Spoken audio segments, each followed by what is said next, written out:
Hi everyone, मैंने आज नया कीबोर्ड लिया है अपने सेटअप के लिए, जो कि मैं थोड़ा पोर्टेबल कीबोर्ड चाह रहा था। लॉजिटेक का MK240 नैनो कीबोर्ड है, जो कि कुछ इस तरीके का आता है।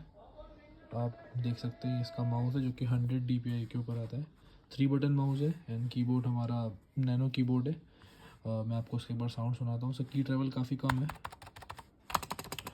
देख सकते हैं, और माउस की क्वालिटी भी काफ़ी अच्छी है।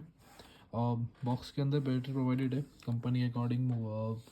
ये जो कीबोर्ड है ये 36 मंथ तक बैटरी को चला सकता है, और जो माउस है वो 12 मंथ तक बैटरी को कर सकता है। देखते हैं इसका रिव्यू कैसा क्या आता है।